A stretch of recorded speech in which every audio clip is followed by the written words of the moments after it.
I started my MBA program at Syracuse. After a year, I transferred to Boston College. There was no way I'm going to find a financial Wall Street job from Syracuse. So decided to transfer to Boston College. And the first thing you do in an MBA program, Master of Business program, is you have to write your resume on the very first day. When I arrived in Boston College, I wrote my resume and uploaded it into the school website.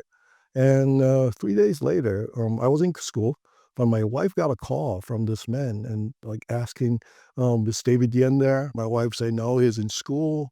And then he started saying, "Oh, by the way, do you know this place you live in?" He started describing the house, like what kind of wood is made out of. There's where the garden is and all that. And my wife's like feeling really creepy. Like, who is this guy? How does he know? The house we live in. And then he goes, "Yeah, let me explain. I used to live there." When I first moved back from he went to college in, Berkeley. When he moved back to Boston, that was the house he rented with his girlfriend. So, he had a lot of good memories out there, and so he started talking about trying to figure out if we actually live in the same house, and that is how I got my first interview for a job on Wall Street. Well, but actually it's not on Wall Street because the name of the firm is called Off Wall Street, OFF, meaning not on Wall Street. So it's a Wall Street job, not on Wall Street. Why is that? Because the firm specialize in writing short reports, recommending people to sell companies. Basically, my ex-boss, Mark, is specialized in finding the worst companies in the stock market and tell people to sell the company. So he was, if you remember from the early 2000, Enron was the big, not conspiracy, but the biggest scandal. And he was one of the first person to find out about Enron. And he was the first person to write reports on Enron. So the job that I had as a research analyst, he had 6 research analysts working for him.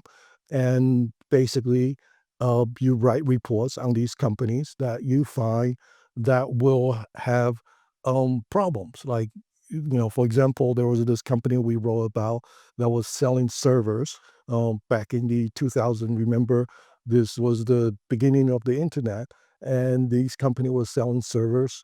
And then we sent a private investigator, one of their wholesalers, and then the moment we walk in, we knew this is a scam because they have all these expensive servers sitting in their warehouse. They haven't sold any, and they just keep buying these servers from the company, and so the company has like this huge earning. But the thing is, they didn't really sell any. It was just them selling to themselves. And how did they make money? Because every dollar they sell, they can create $20 in their stock value, and that's how they created the scam. So basically, my job at Off Wall Street is, well, actually not my job. Mark will find these companies with his experience. He look at all the financials and find out company that has potentially a problem. Then he will assign a company to one of the analysts, and the analyst is supposed to spend 3 months working on each company to write a report. So by the end of 3 months, you should know the company like back of your hand. And one of the key things is you are supposed to go into this research with no prejudice, right? Even though Mark think potentially it's a fraud or potentially there's a problem with the company, you are supposed to go in judgment free. And then you have to look at both sides, try to figure out if it really is a problem. And you are supposed to make, according to Mark, this is a requirement. You are supposed to make 200 phone calls, talking with the company's supplier, customer, their employees, and everyone you can find that has some type of relationship with the company, competitors, everything. And then you make a judgment call on whether this company is really a problem.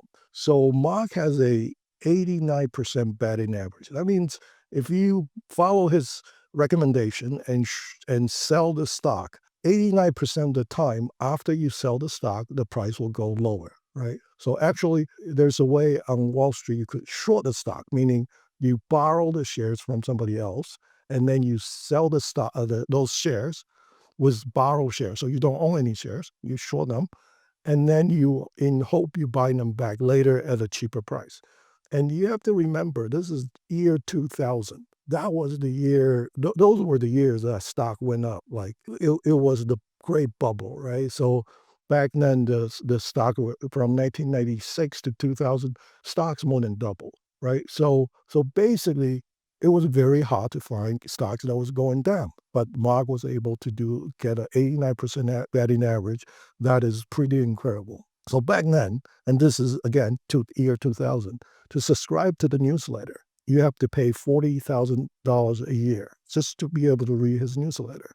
So that was a very interesting experience that I was able to work with Mark. What I'm trying to say here is, are you able to spend 3 months working on one single stocks and making 200 phone calls to learn the company in order to make a decision on whether it's a stock to buy or not? And we still don't get 100% batting average. We still don't get 100% right, only get 89% right. So that's just to show you how difficult it is to pick stocks.